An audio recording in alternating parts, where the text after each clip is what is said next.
কোনো প্রকার ম্যারিনেশনের ঝামেলা ছাড়া বিকেলের জলখাবারে বানিয়ে ফেলুন চিকেনের এই দুর্দান্ত রেসিপি। বাড়ির ছোট থেকে বড় সকলেরই খুবই ভালো লাগবে। চলুন তাহলে দেরি না করে ভিডিওটি আমার সাথে প্রথম থেকে শেষ পর্যন্ত দেখতে থাকুন। নমস্কার বন্ধুরা, পিনাজ হেসেলে আপনাদের সবাইকে স্বাগত জানাই। আমার চ্যানেলের ভিডিওগুলি ভালো লাগলে আমার চ্যানেলটি কিন্তু অবশ্যই সাবস্ক্রাইব করুন। একটা মিক্সিং বলে আমি নিয়েছি চিকেনটা আমি ছোট ছোট টুকরো করে কেটে নিয়েছি।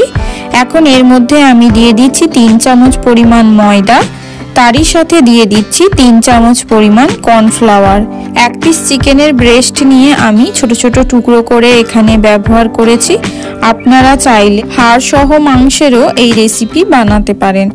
এখন আমি এর মধ্যে দিয়ে দিচ্ছি 1 চিমটি খাবার সোডা আর দিয়ে দিচ্ছি বরফ গোলা জল। এই ঠান্ডা জল ব্যবহারের ফলে কোনো ম্যারিনেশনের কিন্তু দরকার পড়ে না। আর দিয়ে দিচ্ছি স্বাদ অনুযায়ী লবণ। এখন সব কিছু একসঙ্গে ভালোভাবে মিক্স করে নিয়েছি। চুলোয় এখন একটা কড়া বসিয়ে এর মধ্যে দিয়ে দেব সাদা তেল। তেলটা কিন্তু বেশি পরিমাণে ব্যবহার করতে হবে। তেলটা মিডিয়াম গরম হয়ে গেলে একটা একটা করে চিকেনের টুকরো এর মধ্যে দিয়ে দেব। চিকেনের টুকরোগুলো একটা একটা করেই দেওয়ার চেষ্টা করবেন, এতে একে অপরের সঙ্গে জড়িয়ে যাবে না। সমস্ত টুকরো দেখুন গোল্ডেন ব্রাউন করে আমি ভেজে নিয়েছি। এখন আমি এগুলো তেল ঝরিয়ে তুলে নেব। এই একইভাবে বাকি চিকেনের টুকরোগুলো ভেজে নেব। বাড়িতে কিন্তু চিকেনের এই নতুনত্ব রেসিপিটি স্ন্যাক্স হিসাবে বানাতে পারেন।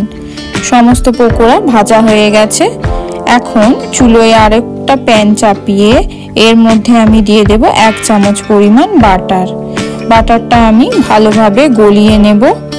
আপনারা চাইলে বাটারের পরিবর্তে 1 চামচ পরিমাণ সাদা তেল ব্যবহার করতে পারেন, তবে বাটার ব্যবহার করলে খুব সুন্দর একটা ফ্লেভার আসে এই রান্নার মধ্যে। এখন আমি এর মধ্যে দিয়ে দিচ্ছি 1 চামচ পরিমাণ চিনিটা এখন আমি বাটারের সঙ্গে নেড়েচেড়ে একটু গলিয়ে নেব। চিনিটা বাটারের সঙ্গে মিশে যখন একটা সুন্দর ব্রাউন কালার হয়ে যাবে, তখন আমি এর মধ্যে দিয়ে দেব 1 চামচ পরিমাণ ডার্ক সয়া সস।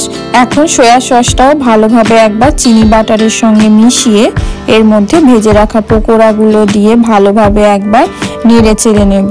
আপনারা চাইলে টসও করে নিতে পারেন।